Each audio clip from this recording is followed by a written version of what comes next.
someone wrote to me with a question about equanimity in relationship to the four measurables, and why in the short version of the four measurables it's in one position in the prayer, and in the long version of the four measurables it's in another position in that prayer.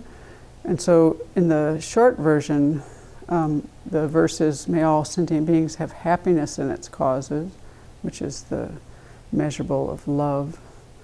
And may all sentient beings be free of suffering in its causes, which is compassion.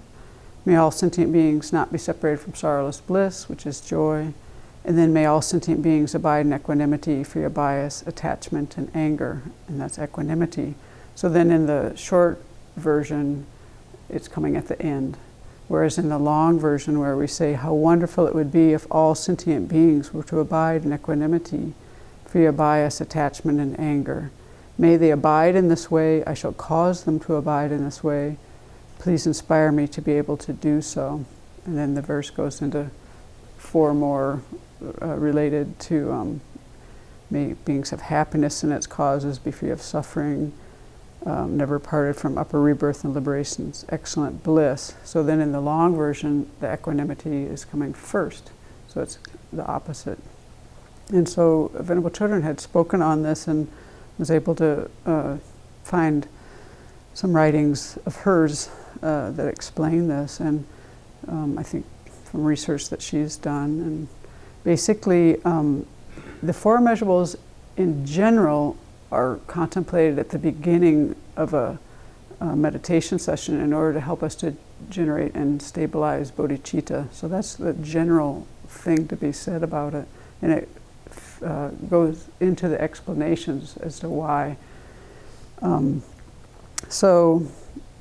we say the short version and we put equanimity first, there we're more emphasizing, but not excluding, but we're more emphasizing our wish that others enjoy peace, being free from attachment to those that are friends, and anger towards those that are enemies or difficult people, and having apathy towards strangers. So that's the emphasis of and why it's put first, because then with that sense of equanimity, at the end. That's why it comes at the end, sorry. So that's what you're trying to do there. You're trying to have all these feelings towards other people, and you're wishing them to have these things. So you're wishing them to have love, be free of suffering, and you're wishing them to have equanimity. So they put it at the end there. And then in the long version, it's put at the beginning there because in a way it's more in emphasizing, setting a basis for our generating bodhicitta. As when we do the 7-point cause and effect, first you generate 7-point instruction of cause and effect for generating bodhicitta. First, before you even do those, you try to make your mind equanimous. And so in these long version, putting it first, they're actually taking those 7 instructions and they're inserting them into the 4 measurables there.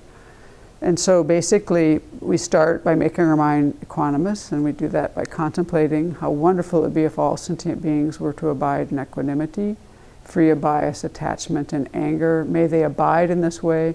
I shall cause them to abide in this way. Please inspire me to be able to do so. And spending time with that, we work through whatever's in our mind, come to a place of equanimity. And then as we move on to the next verse, where we're wishing other beings to have happiness, may they have these, I shall cause them to have these, inspire me to be able to do that. Then we're focusing on love, and that is the first 4 of the 7-point instructions on cause and effect. So that's where we're seeing all sentient beings as our mother is the first, repaying their kindness is the second, wishing to repay their kindness is the third, and then generating this affectionate love. And then you move on to the next verse in the 4 measurables, and you're generating compassion, and that's the 5th instruction. And then you go on to the next verse, how wonderful it would be if all sentient beings were never parted from upper rebirth and liberation's excellent bliss. May they never be parted. I shall cause them never to be parted. Please inspire me to be able to do so. And in that verse is really where you have the great resolve coming in, and then you've now created the 6 causes, and then the result is bodhicitta, as we work on this over, a long time. And so that's one thing I had never known that before, but it's really,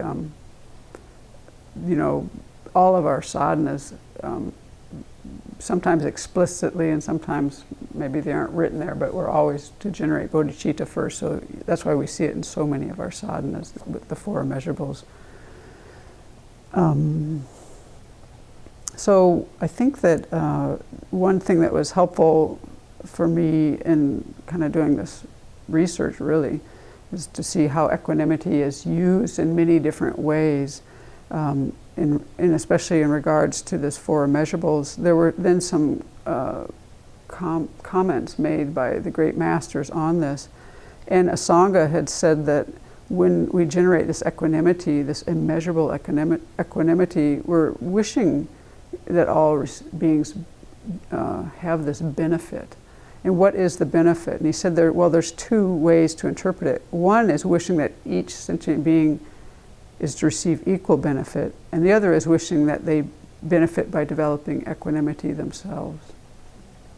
And then Tsongkhapa explained that equanimity can refer both towards having equanimity towards others in the mind of the meditator, that we generate equanimity towards others, and also it can be the wish for equanimity to be in the minds of those that we're praying for, which is all sentient beings. So it has these dual meanings. It carries that. And then Maitreya went on to say that, and this is new to me also, and I think I need to look into this a little bit more, but basically he was saying that equanimity, love, compassion, and joy are not immeasurable unless they're accompanied by an actual jhana, which is a state of concentration.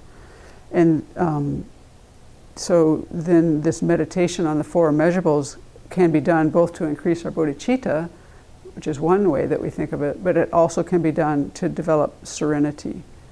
So in equanimity, there's different ways that it's used in the Buddhist traditions. And so here we're seeing it used to help to generate bodhicitta primarily in the 4 immeasurables, but it's also the 4 immeasurables are also used as objects of meditation to develop serenity, which I think I'll talk about more. And then it's also, they can be used to develop wisdom. So seeing the agent, the object, and the action as empty of true existence. So that really expands the range of where equanimity is found, and it's even greater than that. So if I can understand it, I'll try to talk about the other things that I read that were, for me, of great interest. And then the last thing is that I found in that the 4 immeasurables are in the Vajrayana are pretty much the same as what was explained there. So that I think gives us basically the summary is that there's 2 ways in this prayer that it's being used, and we can do both. We might need to make our minds equanimous before we can wish other people to have benefit. So